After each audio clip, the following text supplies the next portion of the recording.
விக்னேஸ்வரன் திருமணம் செய்து வைத்தது தங்களுடைய மகளை சிங்களவர்கள் தாமலே கிடைக்கலையா? நீங்க தான் தமிழர்களை ஆட்சி செய்ய போகிறீர்களா? தமிழ் மண்ணை பாதுகாக்க போகிறீர்களா?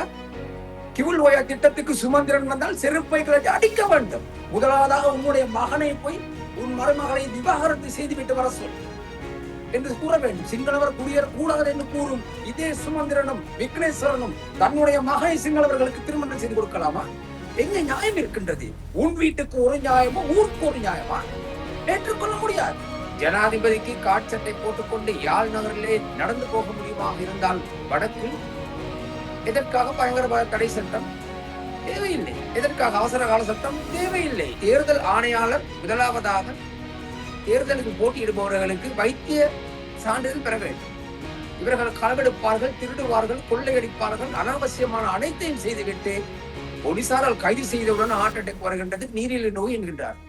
நோயாளியாக இருந்தால் போய் வைத்தியசாலையில படு. பாராளுமன்றத்தில் படுப்பதற்கு வருகிறீர்களா? மக்களுக்கு சேவை செய்ய வர வேண்டும்.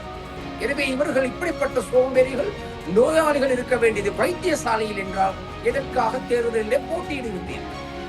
எனவே இதை தேர்தல் ஆணையாளர் கவனத்துக்கு கொண்டு வர வேண்டும். பலமுறை கூறியிருக்கிற ஊடகங்கள் கடந்த 70 ஆண்டு கால அரசியல் புலம்பெயர் தமிழர்களே, நீங்கள் அங்கிருந்து அரசியல் உண்மையாகவே செய்யுங்கள். இங்குள்ள தமிழக துரோகிகளை தூக்கி எறிவதற்கு நீங்கள் அங்கிருந்து பேசுங்கள். மக்களுக்கு சொல்லுங்கள் யார் சரி யார் பிழை என்று. ஏனெனில் இங்கே சாராயமும் பணமும் பேசுகின்றது. கடைசி நேரத்திலே உங்களுக்கு தெரியும், நீங்கள் ஊடகவியலாளர். எனவே அவ்வாறான ஒரு நிலை இல்லாதொழிக்க முடியும். எங்களாலோ உங்களாலோ முடியாது. புலம்பெயர் தமிழர்களால் மாத்திரமே முடியும். அதற்காக புலம்பெயர் தமிழர்களை ஒன்றிணையுங்கள். அல்லது நீங்கள் வரும்போது வடக்கிலே உங்களுக்கு இருக்காது. நீங்கள் வெளிநாட்டிலே தான் இருக்க வேண்டும். வடமாகாணத்தில் தமிழர்களுடைய நிலைமை இல்லாமல் போய்விடும். பிரபு என்பவர் ஒரு கட்சியில் ஒரு அங்கத்தவராகத்தான் இருக்கின்றார். அவர்கள் பாராளுமன்றத்தில் போய் என்ன பேசுகிறார்கள் என்று ஊடகத்தை நீங்கள் பார்த்திருப்பீர்கள். அவர்களுக்கு பேசுவதற்கும் தெரியாது. ஏதோ அனுரகுமாருக்கு கொடுத்த திசாநாய்க்கு கொடுத்த வாக்குகள் அவர்கள் வந்தவர்கள். அவர்கள் செயல் வீரர்களும் அல்ல, சொல் வீரர்களும் அல்ல. எனவே அவர்களுக்கு எதுவுமே தெரியாது. எழுதி கொடுப்பதை கூட சரியாக வாசிக்க தெரியாத இலங்கையில் சரித்திரத்திலே முதன் முறையாக அப்படியானவர்கள் பாராளுமன்றத்தில் வந்திருப்பது மிக கவலைக்குரிய வேதனைக்குரிய விடயமாகும்.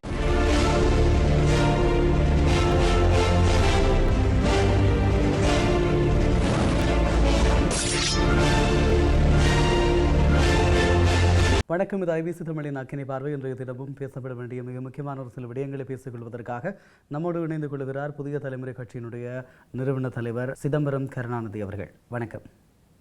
வணக்கம்.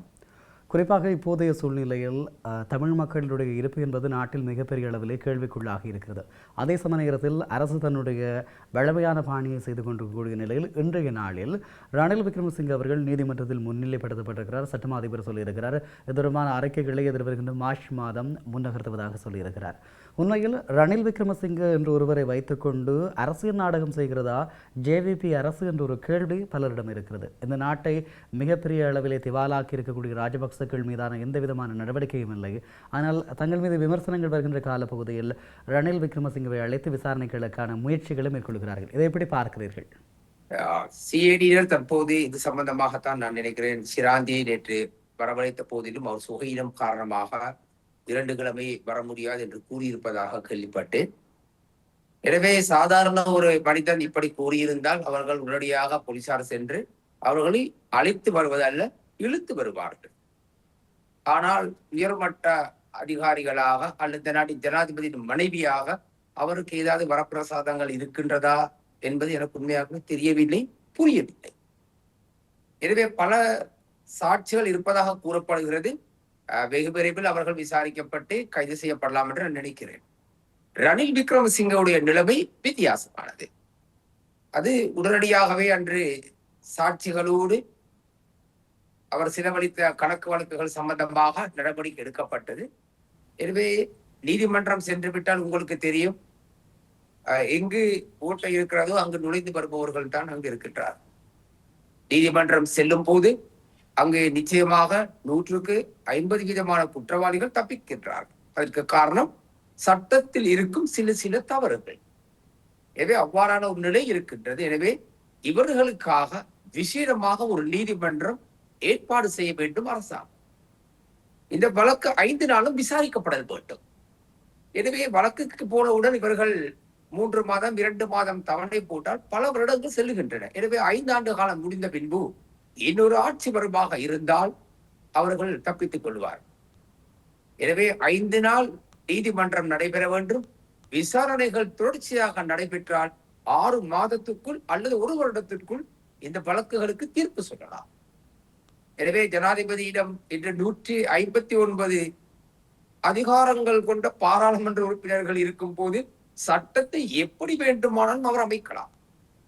77ஆம் ஆண்டு ஜே.ஆர். ஜெயவர்தனைக்கு 143 ஆசனங்கள் இருந்த போதே அவர் பல தில்லுமுல்லுகள் செய்த போது மிக நேர்மையாக மக்களுக்காக சேவை செய்வார் என்ற எதிர்பார்ப்பில் தமிழ் முஸ்லிம் சிங்கள மக்கள் பேதமின்றி கடந்த 70 ஆண்டு கால அநியாய அட்டூழிய அரசியலை ஒழிக்க வேண்டும் என்று நாங்கள் அனுரகுமார் திசாநாயக்கு வாக்களித்திருக்கின்றோம். எனவே அந்த நம்பிக்கையை அவர் செயல்பட வேண்டும் என்று நான் எதிர்பார்க்கின்றேன். நிச்சயமாக திரு கருணாநிதி அவர்களை குறிப்பாக நீங்கள் சொல்லுகின்ற இந்த விடயம், அதாவது அவரிடம் 159 நாடாளுமன்ற பிரதிநிதிகள் இருக்கிறார்கள். அவர் எதை வேண்டுமானாலும் செய்யலாம். ஆனால் அவர் எதை செய்து கொண்டிருக்கிறார் என்பதுதான் இங்கே இருக்கக்கூடிய கேள்வி. நீங்கள் சொன்னது போல சிராந்தி ராஜபக்ச அழைத்து வரப்படலாம், கைது செய்யப்படலாம் என்று குறிப்பிடுகிறீர்கள். அதனுடைய உண்மைத்தன்மைகள் தொடர்பாக இதுவரை தெளிவுபடுத்தப்படவில்லை. குறிப்பாக நீங்கள் சொன்னது போலதான் ஒரு சாதாரண மனிதரை கைது செய்கின்ற நடைமுறைக்கும் இவர்களை போன்றவர்களை அழைக்கின்ற நடைமுறைக்கும் நிறைய வித்தியாசம் இருக்கிறது. ரணில் விக்ரமசிங்கவை ஒரு நாள் கூட சிறையில் வைக்க முடியாத அரசு என்று சொல்லி பலரும் விமர்சிக்கிறார்கள். இந்த நிலையில் இவர்களிடம் நாடாளுமன்ற அறுதி பெரும்பான்மை இருக்கிறது என்று சொன்னால் அதை வைத்து தங்களுடைய நடவடிக்கைகளை எடுப்பதற்கான சட்டங்களை மாற்றி அமைத்திருக்க வேண்டும் நாடாளுமன்றத்தினூடாக. இது சட்டம் இப்படி இருக்கிறது என்று சொல்லி குற்றச்சாட்டுகளை முன்வைப்பது ஒரு அரசுக்கான ஆளுமையின் அழகு அல்ல. இப்படி இருக்கக்கூடிய நிலையில் ரணில் விக்ரமசிங்கவை ஒரு நாட்கூட சிறையில் வைத்துக் கொள்ள முடியாத இந்த அரசு நாட்டை 2 நாட்கள் சிறையில் அடைக்கப்பட்டிருந்தார். வைத்தியசாலையில் இருந்தார், சிறையிலே இருந்தாரா என்பதுதான் கேள்வி. இப்படி இருக்கக்கூடிய நிலையில் இப்போது எங்கே போனது ரணில் விக்ரமசிங்கவினுடைய அந்த நோய்கள், அந்த பட்டியல் எங்கே போனது என்ற ஒரு கேள்வி. அவர் ஆட்சி செய்வார் என்று கூறியவர் நீல கலர் பஸ்ஸை கண்டவுடன் ஹார்ட் அட்டாக் வந்து விட்டது. எனவே இவ்வாறான கோழைகள், இதைத்தான் நான் ஏற்கனவே பல ஊடகங்கள் கூறியிருக்கின்றேன். தேர்தல் ஆணையாளர் முதலாவதாக தேர்தலுக்கு போட்டியிடுபவர்களுக்கு வைத்திய சான்றிதழ் பெற வேண்டும். இவர்கள் களவெடுப்பார்கள், திருடுவார்கள், கொள்ளையடிப்பார்கள், அனாவசியமான அனைத்தையும் செய்துவிட்டு போலீசாரால் கைது செய்தவுடன் ஹார்ட் அட்டாக் வருகின்றது, நீரிழிவு நோய் என்கின்றார். நோயாளியாக இருந்தால் போய் வைத்தியசாலையில படு. பாராளுமன்றத்தில் படுப்பதற்கு வருகிறீர்களா? மக்களுக்கு சேவை செய்ய வர வேண்டும். எனவே இவர்கள் இப்படிப்பட்ட சோம்பேறிகள், நோயாளிகள் இருக்க வேண்டியது வைத்தியசாலையில் என்றால் எதற்காக தேர்தலிலே போட்டியிடுகின்றீர்கள்? எனவே இதை தேர்தல் ஆணையாளர் கவனத்திற்கு கொண்டு வர வேண்டும். பலமுறை கூறியிருக்கிறேன் ஊடகங்களுக்கு. சரி, இப்படி இருக்கக்கூடிய நிலையில் நான் கேட்க வந்த கேள்வி, அதாவது நாட்டை திவாலாக்கினார் என்று சொல்லி உயர்நீதிமன்ற தீர்ப்புடைய இருக்கக்கூடிய கோட்டாபாய ராஜபக்சவுக்கு எதிராக இந்த அரசு என்ன நடவடிக்கை எடுத்தது? அல்லது இவன்கார்டு ஊழல் இருக்கிறது. இதை தாண்டி இவர்களுடைய காலத்திலே தான் ஹெல்பிங் அம்பாந்தோட்டை பிரச்சனை பேசப்பட்டது, அதனால் பல உயிர்கள் பறிபோனது, இப்படியான குற்றச்சாட்டுகள் இருக்கக்கூடியவர். அல்லது வடக்கு கிழக்கிலே பலருடைய படுகொலைகளுக்கு காரணமானவர், அதற்கான காரணகர்த்தாவாக இருக்கக்கூடியவர் என்று சொன்ன ராஜபக்சக்கள் எல்லாம் சுதந்திரமாக இருக்கிறார்கள். இப்போது இருக்கக்கூடிய நிலையில் கொஞ்சம் என்ற உடனேயே ரணில் விக்ரமசிங்கவை அழைத்து வந்து சிறைக்கு அழைத்து வருகிறோம், நீதிமன்றத்துக்கு கொண்டு வருகிறோம், விசாரணைக்கு கொண்டு வருகிறோம் என்பது ஒரு பூச்சாண்டி காட்டுகின்ற விடயமாக பலராலும் பேசப்படுகிறது. இதனை நீங்கள் எப்படி நோக்குகிறீர்கள்? நிச்சயமாக நானும் அதைத்தான் நோக்குகின்றேன். ஜனாதிபதி அவர்கள் சரியான ரீதியிலே அவருடைய கடமைகளை செய்தார். இவர்கள் குற்றவாளி, உண்மையாகவே இவர்கள் குற்றவாளிகள் விசாரிக்க கூட தேவை, உண்மையாக குற்றவாளிகள். இது ஊரறிந்த உலகறிந்த செயல்.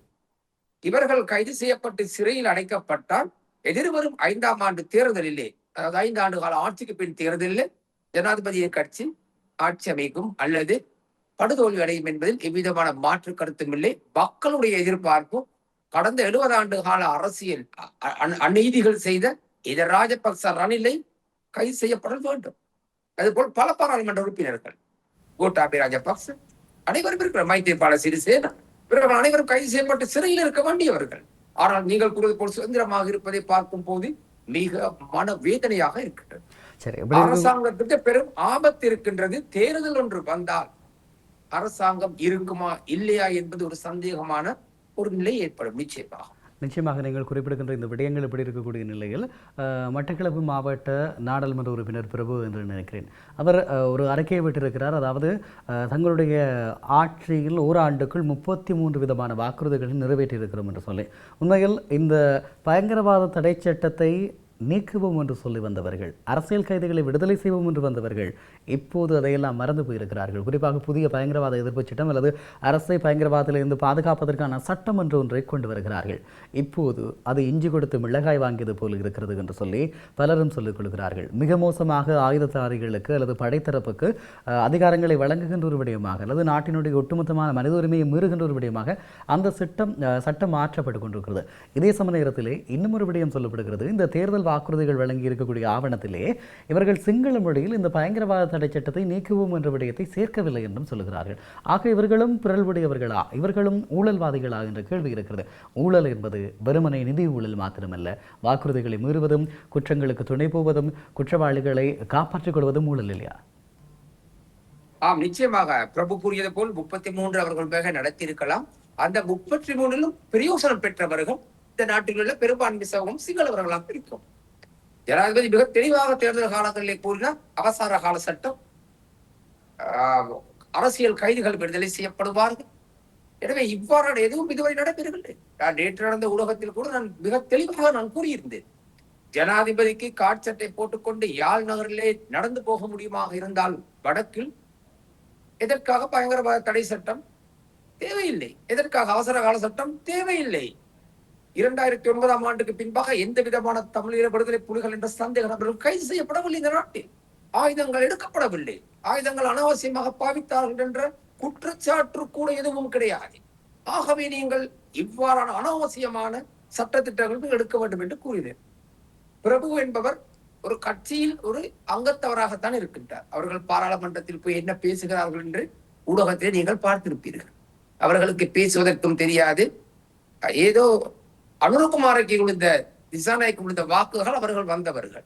அவர்கள் செயல் வீரர்களும் அல்ல, சொல் வீரர்களும் அல்ல.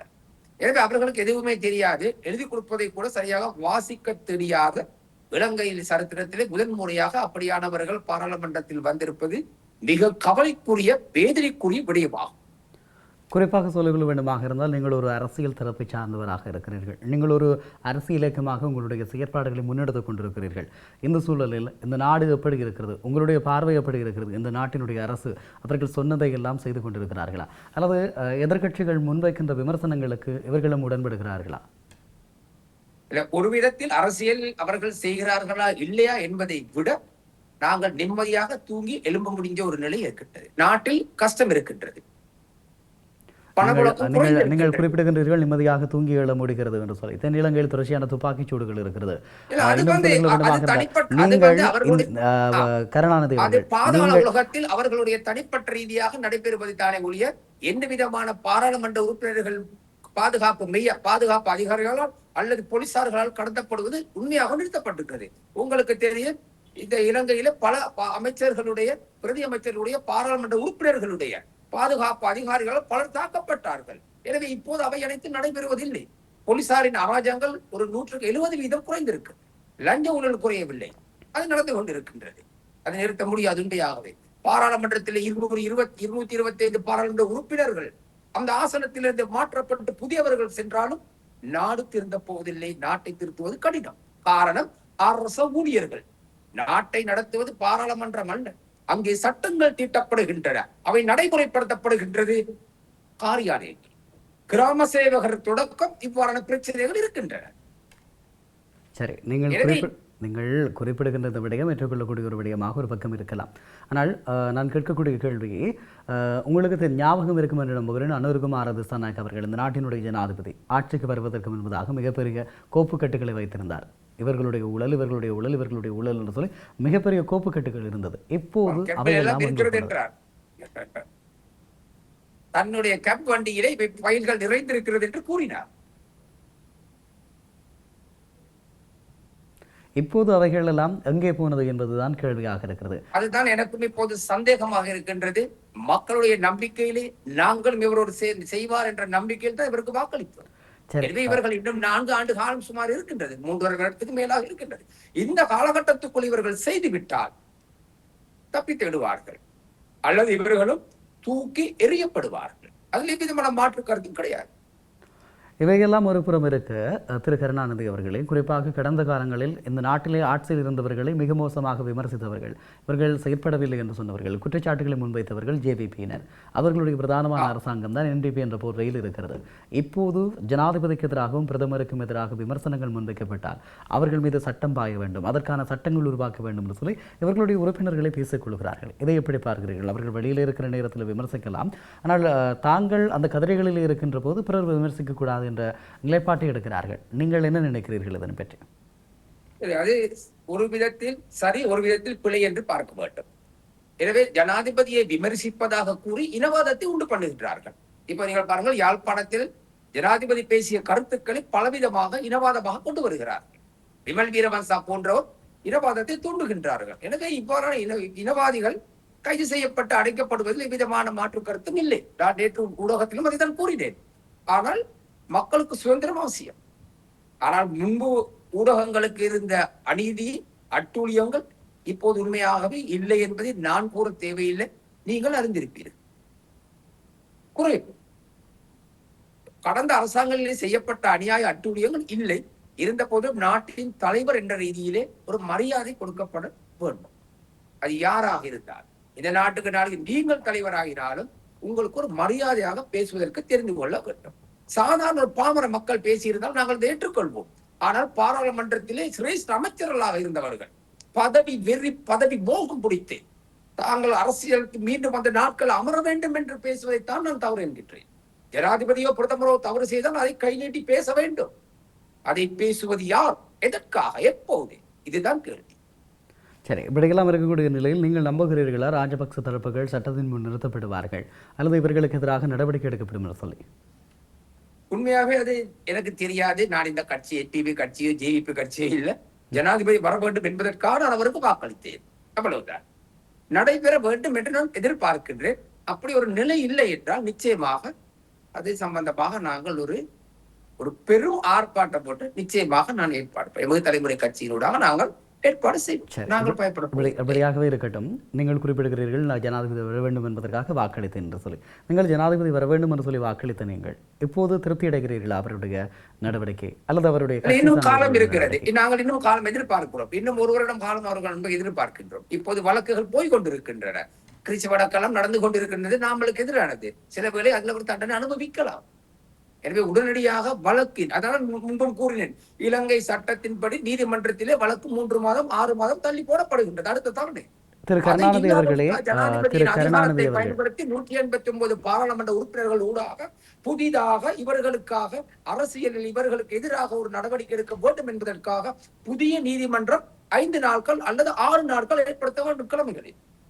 அவ்வாறு நடத்தினால் மாத்திரமே இவர்கள் தண்டிக்கப்படுவார்கள், அல்லது இவர்கள் ஒருவரும் தண்டிக்க முடியாது.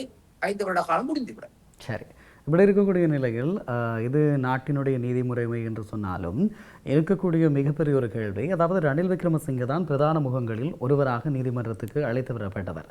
இதற்கான காரணம் ஜேவிபி தரப்புக்கு ஏற்கனவே பழைய கோபம் ஒன்று இருக்கிறது, அதாவது வெட்லந்து தொடர்பான மிகப்பெரிய கோபம் இருக்கிறது. ஆகவே இது ஒரு அரசியல் பழிவாங்கல் என்ற விதத்திலே தான் பலரும் சொல்லுகிறார்கள்.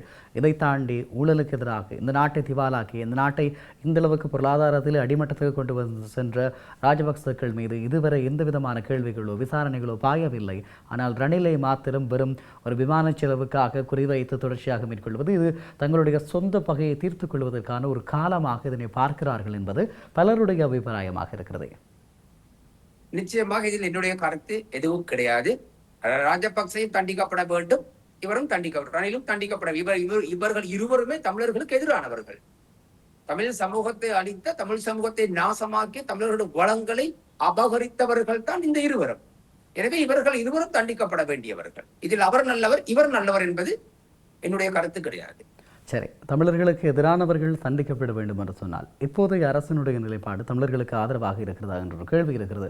இதனை நீங்கள் எப்படி பார்க்கிறீர்கள்? குறிப்பாக வடக்கு கிழக்கில் இடம்பெறுகின்ற இப்போதைய நிகழ்வுகள் குறிப்பாக உங்களுக்கு ஞாபகம் இருக்கும் என்று நம்புகிறேன். இப்போ கடந்த வாரங்களிலே மிகப்பெரிய பேசுபொருளாக மாறி இருக்கக்கூடிய கிபுலோயா திட்டம், மஹிந்த ராஜபக்ச 2011ஆம் ஆண்டு கொண்டு வந்த திட்டம். இப்போது அனுரகுமார திசாநாயக்கவினுடைய அரசு அதனுடைய அமைச்சரவை அங்கீகாரம் வழங்கி இருக்கிறது. தவறான ஒரு செயல். ராஜபக்ச தவறானவர், அவர் ஊழல்வாதி, அவர் சமூக விரோதி என்று கூறியவர்கள் அவருடைய திட்டத்தை கொண்டு வருவதை நான் ஏற்றுக்கொள்ளப் போவதில்லை. இரண்டாவது அந்த இப்போது மக்களுக்கு தேவை என்ன என்று நாங்கள் பார்க்க வேண்டும். 6 மாத குழந்தைக்கு பியரோ தேநீரோ கொடுப்பது அல்ல. எனவே இந்த நாடு சிங்கள மக்கள் எப்போதாவது போராடினார்களா, ஊடக சந்திப்பு வைத்தார்களா, எங்களுக்கு வடக்கிலே குடியேற வேண்டும் என்றார்களா? கிடையாது. வடகிழக்கு என்பது வித்தியாசமானது. கலை, இலக்கியம், கலாச்சாரம், பண்பாடு, வேளாண்மை, கடல் வளம், கனிம வளம், மலை வளம், இவை அனைத்தும் தமிழர்களுடையது. எனவே இன்னொரு சமூகம் அங்கு வரும்போது அங்கே கலாச்சாரம் மாற்றப்படுகின்றது. எனவே அந்த கலாச்சாரத்தை சீரழிவு ஏற்படக்கூடிய சந்தர்ப்பங்கள் இருக்கின்றன. அதற்காக விக்னேஸ்வரன், முன்னாள் முதலமைச்சர் விக்னேஸ்வரன், முன்னாள் பாராளுமன்ற சுமந்திரன் போன்ற மாற்று சமூகம், மாற்று மொழிகளிலே திருமணம் செய்தவர்கள் இந்த மாகாணத்துக்கு வருவதால் தான் மாகாணத்திலே பிரச்சனைகள் வருகின்றன. அவ்வாறு அனைவரும் வந்து விட்டார்களே, ஆனால் எங்களுடைய கலை, இலக்கியம், கலாச்சாரம் அனைத்தும் சீரழிந்துவிடும். இவ்வாறான நிலை அங்குள்ள மக்கள் சற்று சிந்திக்க வேண்டும். யார் வடகிழக்கு மக்களை அழைத்து செல்வது, சரியான பாதையிலே செல்வது என்பதற்கு ஒரு தலைமைத்துவம் இல்லை. அங்கே இருப்பவர்கள் அனைவரும் தலைமைத்துவம் அல்ல, அவர்கள் அனைவரும் தரகர்கள். நான் பார்த்தேன், வடக்கு மண்ணிலே ஜனாதிபதியை கால் வைக்க விட மாட்டேன் என்கின்றார். சாணக்கியன் கூறுகின்றார், அவர் கால் பதிக்க தேவையில்லை, சாணக்கியன் தோளிலே தூக்கி போவார். சாணக்கியன் போன்று 2012ஆம் ஆண்டு இலங்கையில வந்த போது தமிழர்களை அழித்து கொலை செய்து புலியை புதைத்து காணாமலாக்கப்பட்ட மகிந்தியோடு இணைந்து மட்டக்களப்பு மாவட்டத்திலே தேர்தல் கேட்டவர்கள். அவருடைய அமைப்பாளராக இருந்தார். எனவே அதன் பின்பு மைத்திரிபால சிறிசேன, பிள்ளையான், கருணா அம்மன், முஸ்லிம் காங்கிரஸோடு இணைந்திருந்தவர்கள் இவர். எனவே மீண்டும் தோல்வியை ஏற்றுக்கொண்ட அவர் மஹிந்தைக்கு தேவைப்பட்டது அதிகமான வளங்கள், அரச நிலங்கள் இருந்தது கிழக்கு மாகாணத்தில். இவை முஸ்லிம் நாடாகிய சவுதி அரேபியாவுக்கு கொடுப்பதற்கான பல திட்டங்கள் இருந்தது, அந்த காலத்தில் ரகசிய திட்டங்கள். அதனூடாக அங்கே தேர்தல் காலங்களிலே பாராளுமன்ற தமிழ் தேசிய கூட்டமைப்பு உறுப்பினர்கள் எதிர்ப்பார்கள் என்பதற்காக சுமந்திரன் மூலமாக இவரை தமிழ் தேசிய கூட்டமைப்புக்கு அனுப்பினார். ஏஜெண்டா, மஹிந்தையின் ஏஜெண்டாக வந்தவர் தான் சாணக்கியன்.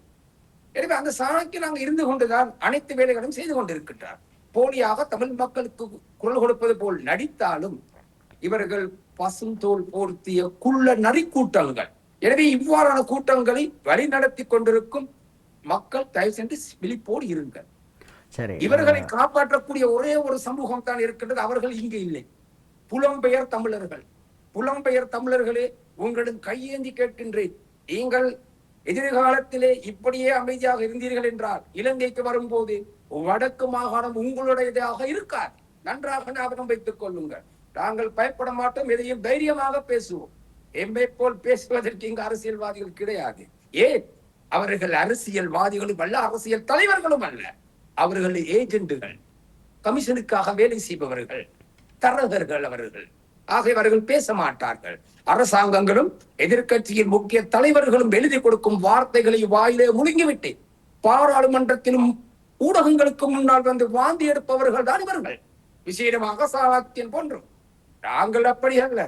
எந்த எதிர்பார்ப்பும் இல்லாமல் சமூகத்துக்காக தைரியமாக குரல் கொடுக்கக்கூடியவர்கள். ஆகவே மக்கள் தெரிந்து கொள்ள வேண்டும், புலம்பெயர் தமிழர்கள் இங்குள்ள தமிழர்களை இயக்க வேண்டும். கடவுள் நேரடியாக வரமாட்டார். அதற்காகத்தான் புலம்பெயர் தமிழர்களை கடவுள் இங்கிருந்து அனுப்பி அங்கிருந்து அவர்கள் மூலமாக செய்திகளை அனுப்ப வேண்டும். அந்த செய்திகள் தமிழர்கள் வாழும் இந்த தமிழ் மண், வடக்கு கிழக்கு மண் தமிழர்களுடைய பூமியாக இருக்க வேண்டும்.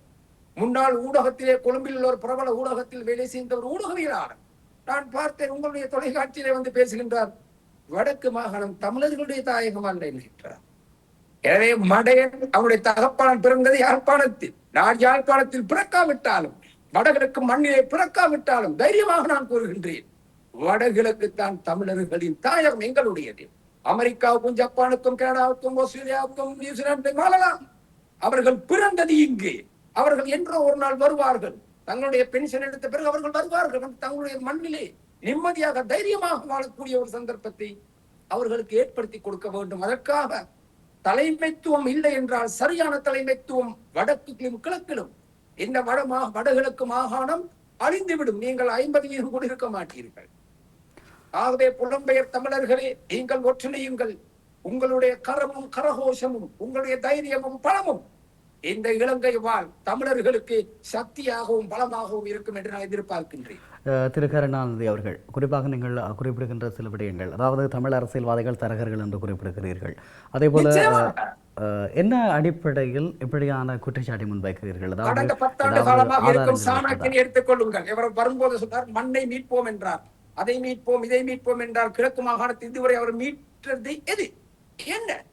5 ஆண்டு காலம் எதிர்கட்சியில இருந்து எதுவும் செய்யாத அவருக்கு மீண்டும் அந்த மக்கள் வாக்களித்ததன் பின்னணி என்ன? காரணம் ரணில் விக்ரமசிங்க. ஒரு அமைச்சருக்கோ ஒரு சாதாரண பாராளுமன்றத்துக்கோ பணம் கொடுக்காத ரணில் விக்ரமசிங்க இவருடைய பாட்டனார் பேரில் 600 கோடி ரூபாய் கொடுத்ததாக கூறப்படுகின்றது. என்ன காரணம்? வெள்ளை இளைஞர் என்பதற்கு கொடுத்தாரா? தெரியவில்லை. எனவே அந்த பணங்களை எடுத்து இளைஞர்களுக்கும் கிரவுண்ட் செய்வதற்கும் ரோடு செய்வதற்கும் செய்து தன்னுடைய பலத்தையும் தன்னுடைய அரசியலையும் வளர்த்துக் கொண்டாரே தவிர மக்களுக்கு கடந்த 5 வருட கால செய்த சேவைகள் என்ன? இழந்த மண்ணை மீட்போம் என்றார். எனக்கு அதிகாரத்தை தாருங்கள் என்றார். 2020ஆம் ஆண்டு கொடுத்தார்கள். கிடைத்ததா? இல்லை. 25ஆம் ஆண்டு வந்திருக்கிறார்கள். எதிர்கட்சியில இருந்து கொண்டு இவர்கள் என்ன சாதிக்க முடியும்? ஒன்றும் புடுங்க முடியாது இவர்களால். இவர்களுடைய வயிறும் வாயும் பெருசாகும், சொத்துகளும் சுகங்களும் பெருசாகும், அதிகரிக்கும். மக்கள் வறுமையிலே வாடுவார்கள். இதுதான் நடக்கும். மக்கள் அழிந்து விடுவார்கள். எனவே மக்களுடைய தேர்வு பிழை. மக்கள் தேர்க்க வேண்டியது யாரை? ஈழத்தமிழனை தேர்ந்தெடுக்க வேண்டும். நீங்கள் தேர்ந்தெடுத்தது ஈழத்தமிழன் அல்ல, ஈனத்தமிழர்கள். அதனால் தான் நீங்கள் கஷ்டப்படுகின்றீர்கள். இனிமேலும் இவர்களுக்கு நீங்கள் வாக்கு போட்டீர்களே ஆனால் உங்கள் கையிலே குஷ்டமும் வாழ்க்கையிலே கஷ்டமும் உங்களுக்கு வரும் என்பதை மறந்து விடாதீர்கள். சரி, இப்படியெல்லாம் நீங்கள் சொல்லுகின்ற இதே சமநகரத்திலே குறிப்பாக உங்கள் மீது ஒரு கேள்வி வரலாம். நீங்கள் என்ன செய்து கொண்டிருக்கிறீர்கள் இந்த தமிழ் சமூகத்திற்காக? உங்களுடைய செயற்பாடுகள் எப்படி இருக்கிறது என்ற ஒரு கேள்வி வரலாம். அதிகாரம் இல்லாத போதிலும் தமிழ் மக்களுக்காக குரல் கொடுத்துக் கொண்டிருக்கும் ஒரே ஒரு தமிழனாக இருந்தால் நான். திட்டத்துக்கு முதலாக குரல் கொடுத்து தைரியமாக பேசியவன் நான். யாரும் பேசுகின்றார்கள்? போலியாக ஒளிந்து கொண்டிருக்கின்றார்கள். பகலிலே தமிழும் இரவிலே சிங்களமும் பேசும் தமிழ் அரசியல்வாதிகள் மத்தியிலே நான் அழகாக தமிழ் தான் பேசிக் கொண்டிருக்கிறேன். என்னுடைய சரீரத்திலே தமிழ் ரத்தம் ஓடுகின்றது. இங்கே கலப்பு ரத்தம் கிடையாது. ஆகவே நான் தமிழ் சமூகத்துக்காக குரல் கொடுப்பேன். அது நியாயம். எங்களிடம் பிரிவினவாதம் என்று நான் பேசவில்லை. சிங்களவர்கள், தமிழர்கள், இஸ்லாமியர்கள் நாங்கள் ஒன்றாக வாழ வேண்டும். இது என்னுடைய வீடு, நான் வாழ வேண்டும், எனக்கு வேண்டிய மாதிரி வாழ வேண்டும். நான் இது அதுபோல் தான் வடகிழக்கு என்பது தமிழர்களுடைய பூமி. அங்கே அவர்களுக்கு வேண்டியது போல் வாழ வேண்டும். இன்னொருவன் வந்து ஆட்சி செய்ய முடியாது. அங்கு அதை ஏற்றுக்கொள்ள முடியாது. உன் வீட்டிலே நீ இரு, உன் மண்ணிலே நீ வாழ், உன் கலாச்சாரம், கலை, இலக்கியம் அதோடு நீ வாழ். எங்களுக்கு இடையூறு செய்யாது. உன் அம்மா அழகானவள், என் தாயும் அழகானவள். அதைத்தான் நான் கூறுவேன். எங்களை நிம்மதியாக வாழ விடுங்கள். எங்கள் தமிழ் தலைவர்கள் ஒரு நாள் தலைவர் தரகர்கள், மன்னிக்க வேண்டும். இந்த தரகர்கள் தரகர்கள் சிங்கள அரசியல் தலைமைகளுக்கு வடக்கிலும் கிழக்கிலும் போவதற்கு சவாரி செய்வதற்கு 2 கழுதைகள் இருக்கின்றன. கிழக்கு மாகாணத்திலே சாணக்கியனும் வட மாகாணத்திலே சுமந்திரனும் இருக்கின்றார்கள். இவர்கள் இருவரும் அழிய வேண்டும், ஒழிய வேண்டும். கடவுளாக பார்த்து இவர்களை மேலே எடுக்க வேண்டும். அப்போதுதான் தமிழ் சமூகம் நிம்மதியாக வாழ முடியும், கௌரவத்தோடு வடகிழக்கில் என்பதில் மாற்று கருத்து கிடையாது. சரி, நீங்கள் இப்படியெல்லாம் சொல்லிக் கொண்டிருக்கக்கூடிய சமநேரத்தில் குறிப்பாக குறிப்பிடுகிறீர்கள், நீங்களே குறிப்பிடுகிறீர்கள் வடக்கு கிழக்கு தமிழர்களுடைய தாயகம். இதைத்தான் வடக்கு கிழக்கில் வாழக்கூடிய தமிழ் மக்களும் சொல்லுகிறார்கள், புலம்பெயர் நாடுகளில் இருக்கக்கூடிய தமிழர்களும் சொல்லுகிறார்கள். ஆனால் வடக்கு கிழக்கு என்று சொல்கின்ற தமிழர் தாயகம் திட்டமிட்டு அபகரிக்கப்படுகிறது, வழிபாட்டிடங்கள் அபகரிக்கப்படுகிறது, தொல்லிகளின் பெயரால் அபகரிக்கப்படுகிறது. இப்போது கிபிலோயா என்ற குடியேற்ற திட்டம், அதில் சுமார் 6000க்கும் அதிகமானவர்கள் அங்கே குடியமர்த்தப்படக்கூடிய வாய்ப்பு இருக்கிறது. இதனை செய்வது நீங்கள் நல்லது செய்வார்கள் என்று நம்பி வாக்களித்த என்பிபி அரசினுடைய அமைச்சரவை இப்போது அனுமதி வழங்கி இருக்கிறது. இப்போது அந்த கட்சிக்கு வாக்களித்து வருவதாக உங்களுடைய நிலைப்பாடு எப்படி இருக்கிறது? இல்லை, நாங்கள் அது மிக தெளிவாக நான் ஜனாதிபதிக்கு நேற்று நிகழ்வில் கூறியிருந்தேன். இப்ப நாளை மறுதினம் நாங்கள் அவருக்கு நேரடியாக மாஜரோடு கொடுக்கின்றோம். குடியேற்றங்கள் யாரை குடியேற்ற வேண்டும் என்று தேர்ந்தெடுங்கள். இப்போது தேவை தமிழர்களுக்கா, சிங்களர்களுக்கா, முஸ்லிம்களுக்கா? மலையகத்திலே வெள்ளத்தால் பாதிக்கப்பட்ட தமிழர்கள் இருக்கின்றார்கள். அதுபோல் வடகிழக்கில் கூட இன்று காணி இல்லாமல் கூலி வீட்டில் இருக்கின்றார்கள். யுத்தத்திலே பாதிக்கப்பட்டவர்கள் பலர் வவுனியாவிலே கூலி வீட்டில் இருக்கின்றார்கள், வீடுகள் இல்லாமல். எனவே தன்னுடைய சொந்த மண்ணிலே அகதியாக்கப்பட்டவர்கள் இருக்கின்றார்கள். அவர்களையும் சேர்த்து நீங்கள் அங்கு குடியமர்த்துங்கள். சிங்கள மக்களுக்கு காணி இருக்கின்றது, உங்களுக்கு தேவையாகிறது அன்றாபுரத்தில் குடியேற்றுங்கள். அன்றாபுரத்தில் இருக்கின்றது, அம்பாறையில் காணி இருக்கின்றது, அரச காணி, மாத்திரையில் இருக்கின்றது, காலியில் இருக்கிறது, அம்பாந்தோட்டையில் இருக்கின்றது. நீங்கள் அங்கே குடியேற்றுங்கள். நாங்கள் வேண்டாம் என்று கூறவில்லை, அவர்கள் வர வேண்டாம் என்றும் கூறவில்லை நாங்கள். ஆனால் அந்த மண் எங்களுடையது, எங்கள் மக்களுக்கு தேவையானது. அதில் மாற்று கருத்து கிடையாது. முடியுமாக இருந்தால் இவ்வாறு சுமந்திரன் போன்றவரை பேச சொல்லுங்கள். சாணக்கியன் கோருகின்றார், அது விடுதலை புலிகள் ஆண்ட வடக்கிலே நாங்கள் அரசாங்கத்தை வாழ விட மாட்டோம், ஆள விட மாட்டோம் என்று. விடுதலை புலிகள் அளிக்கப்பட்ட போது பார்த்து கொண்டிருந்த பரதேசி சாணக்கியன் மொட்டையன் இப்போது கூறுகிறான் போலியாக. குறிப்பாக சில வார்த்தை பிரிவுகளில் நீங்கள் கவனத்தை செலுத்தலாம் என்று நம்புகிறேன். எனக்கு தமிழ் தெரிந்தது அதுதான், முடியில்லாவிட்டால் மொட்டை என்றுதான் நாங்கள் கூறுகிறோம். சரி, இப்படி இருக்கக்கூடிய நிலையில் இந்த கிவ்லோயா திட்டத்திற்கு எதிராக கொழும்பில் இருந்து குரல் கொடுக்கிறேன் என்று குறிப்பிடுகிறீர்கள். அப்படியாக இருந்தால் இதற்கான எதிர்வினைவுகளை எப்படி ஆற்றப் போகிறீர்கள்? ஆர்ப்பாட்டங்களை செய்ய போகிறீர்களா? அரசு நெருக்கடிக்குள்ளாக்கப் போகிறீர்களா? அது சம்பந்தமாக நாங்கள் பலரோடு கலந்துரையாடி கொண்டிருக்கின்றோம். இன்னும் ஓரிரு தினங்கள் ஊடகங்களில் அறிவிப்போம். ஊடகம் மூலமாக நாங்கள் தெரிவிப்போம் கருத்து மாத்திரமல்ல, செயலும் செய்வோம். சரி, குறிப்பாக தமிழர்கள் வாழுகின்ற நிலப்பகுதிகள் தொடர்ச்சியாக திட்டமிட்டு அபகரிக்கப்படுகிறது. இது கடந்த காலத்திலே ராஜபக்சர்களிடம் இருந்தது, இப்போது அனுரகுமார திசாநாயக்கரிடம் இருக்கிறது. ஒரு காலகட்டத்தில் SWR பண்டநாயக்க, JR ஜெயவர்தன, ரணசிங்க பிரேமதாச, சந்திரிகா பண்டநாயக்க, குமார் துங்க, இப்படி இந்த நாட்டை ஆண்டிருக்கக்கூடிய ஒவ்வொரு ஜனாதிபதிகளுடைய காலப்பகுதியிலும் பிரதமர்கள் ஆட்சி காலப்பகுதியிலும் இப்படியாக தொடர்ச்சியான நிலைப்பாடுகள் இருந்து கொண்டிருக்கிறது. வடக்கு கிழக்கு தமிழர்களுடைய தாயகம் என்று சொன்ன நிலைப்பாடு மாறி இப்போது அது கேள்விக்கு உட்படுத்துகின்ற நிலைமைக்கு மாறுகிறது. நீங்கள் அடிக்கடி குறிப்பிடுகிறீர்கள், என்னுடைய உடலில் தமிழ் ரத்தம் ஓடுகிறது என்று சொல்லி தமிழர்களுடைய இன விகிதாசாரத்தை குறைத்து தமிழர்களுடைய நிலங்களை சூறையாடி அங்கே பௌத்த கட்டமைப்புகளை திட்டமிட்டு உருவாக்குகின்ற இந்த நடவடிக்கைகளை ஏற்றுக்கொள்கிறீர்களா? கொழும்பிலே வாழக்கூடிய தமிழராக உங்களுடைய இல்லை, இது சிங்கள அரசியல்வாதிகள் மாத்திரமல்ல, இதுக்கு காரணம் தமிழ் அரசியல்வாதிகள். சுமந்திரனே தன்னுடைய மகனை, பெற்றெடுத்த மகனை சிங்கள பெண்ணுக்கு திருமணம் செய்து கொடுக்கின்றார். இவருடைய காணி நாளைக்கு சுமந்திரன் இறந்த பிறகு, சுமந்திரன் மகன் இறந்த பிறகு அந்த காணி யாருக்கு சொந்தமாகிறது? யாழ்ப்பாணத்தில் உள்ள காணி சிங்கள பெண்மணிக்கு. எனவே நீங்கள் எப்படி கூறுவீர்கள் அரசாங்கம் தான் செய்கிறது? இவர்களே செய்கிறார்கள் அப்படியானவை. எனவே இவ்வாறான கலப்பு திருமணங்கள் மூலமாக அமைதி காரணமாக தன்னுடைய சுய லாபத்திற்காக அமைதி காப்பதால் எங்களுடைய சமூகத்தை எங்களவர்கள் நாட்டி கொடுக்கின்றார்கள். முக்கியமாக இதான் நடைபெறுகின்றது, வேறுமையான காரணம் இல்லை. விக்னேஸ்வரன் திருமணம் செய்து வைத்த தன்னுடைய மகளை சிங்களவர்களுக்கு தாமலே கிடைக்கலையா? நீங்கள் தான் தமிழர்களை ஆட்சி செய்ய போகிறீர்களா? தமிழ் மண்ணை பாதுகாக்க போகிறீர்களா? கிவ்லோயா திட்டத்துக்கு சுமந்திரன் வந்தால் செருப்பை கழட்டி அடிக்க வேண்டும். முதலாவதாக உன்னுடைய மகனை போய் உன் மருமகளை விவாகரத்து செய்துவிட்டு வர சொல் என்று கூற வேண்டும். சிங்களவர் குடியேற கூடாது என்று கூறும் இதே சுமந்திரனும் விக்னேஸ்வரனும் தன்னுடைய மகனை சிங்களவர்களுக்கு திருமணம் செய்து கொடுக்கலாமா? எங்க நியாயம் இருக்கின்றது? உன் வீட்டுக்கு ஒரு நியாயமோ ஊருக்கு ஒரு நியாயமா? ஏற்றுக்கொள்ள முடியாது. அது அவர்களுடைய தனிப்பட்ட வாழ்வுகளாக இருக்கலாம், அது அவர்களுடைய ஆனால் திரு கருணாநிதி அவர்களே, அது அவர்களுடைய தனிப்பட்ட வாழ்வுகளாக இருக்கலாம், அல்லது அவருடைய மகனுடைய தேவையாக அவருடைய விருப்பமாக இருக்கலாம். இதில் சுமந்திரனோ திரு விக்னேஸ்வரனோ செல்வாக்கு செலுத்த முடியாமல் இருக்கலாம். சமூகத்தை நீங்கள் எப்படி திருத்தப் போகிறீர்கள்? யாழ் மண்ணிலே சிங்களவர்கள் குடியேறவில்லை, குடியேற்றுகின்றார்கள் இங்கு அரசியல்வாதிகள். அதை தெரிந்து கொள்ளுங்கள்.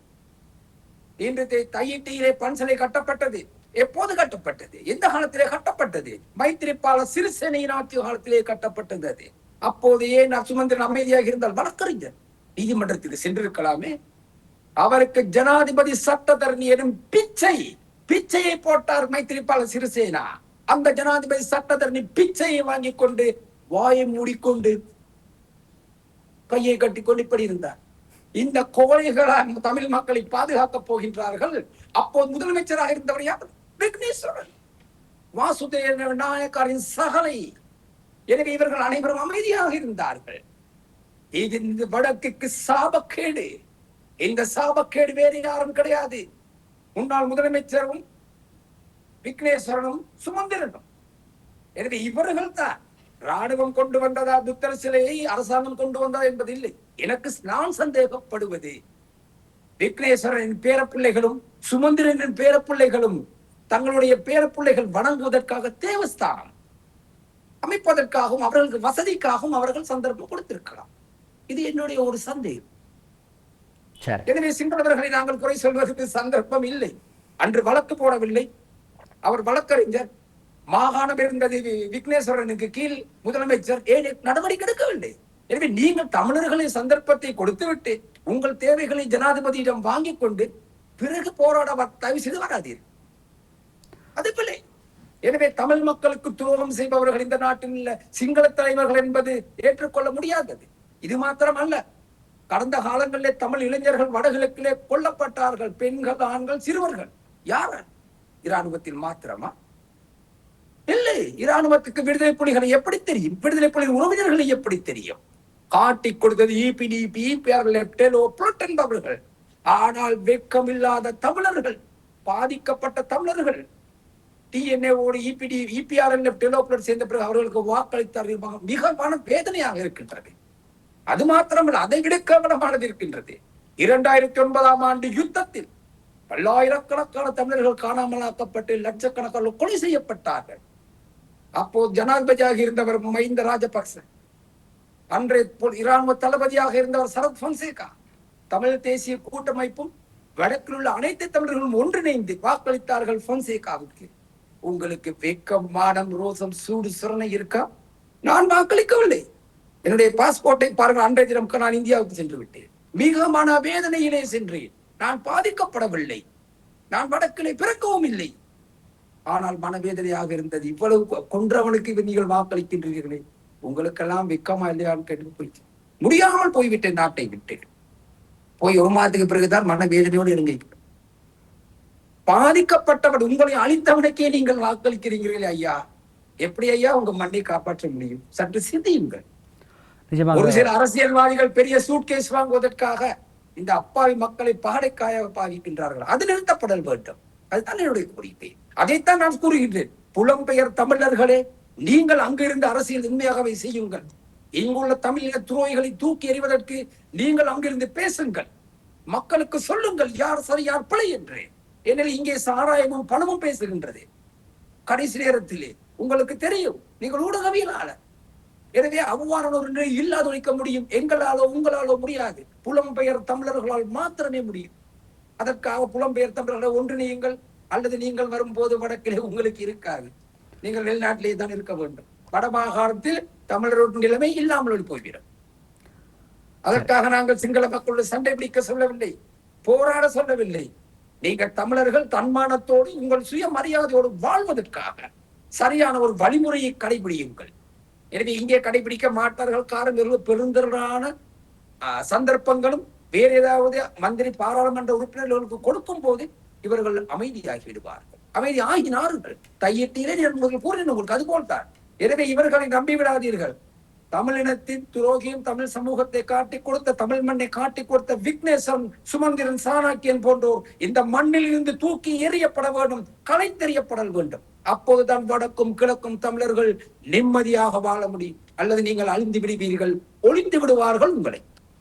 நன்றி திரு கருணாநிதி அவர்களே. இன்றைய நேரத்தில் உங்களுடைய நேரத்தை எங்களோடு பகிர்ந்து கொண்டமைக்காக நிறைய விடயங்கள் பேசியிருக்கிறோம். தமிழர்களுடைய தாயக பிரச்சனை, அதை தாண்டி கொழும்பு அரசியல், இப்படி பல விடயங்களை பேசியிருக்கிறோம். உங்களுடைய நேரத்தை பகிர்ந்து கொண்டமைக்கு நன்றி. மிக வேகமாக பேசியதற்கு காரணம் குறுகிய நேரமே நீங்கள் கொடுத்திருந்தீர்கள். அதுக்குள் அனைத்தையும் பேசி முடிக்க வேண்டிய ஒரு சூழ்நிலையில் தள்ளப்பட்டதால் வேகமாக பேசிட்டேன். நன்றி, வணக்கம். நன்றி நேயர்களே. இன்றைய நாளில் பேசியிருக்கக்கூடிய விடயங்கள், குறிப்பாக தமிழர் தாயகத்தினுடைய நிலவரங்கள், தமிழ் அரசியல்வாதிகள் தொடர்பாகவும் பேசியிருக்கிறோம். அதை தாண்டி கொழும்பு அரசியல் மையம் கொண்டிருக்கக்கூடிய அரசினுடைய நகர்வுகள், இப்படி நிறைய விடயங்கள் பேசப்பட்டிருக்கிறது. நன்றி. மற்றும் ஒரு காணொலியில் மற்றும் ஒரு நேர்காணலில் உங்கள் அனைவரையும் சந்திக்கிறேன். வணக்கம்.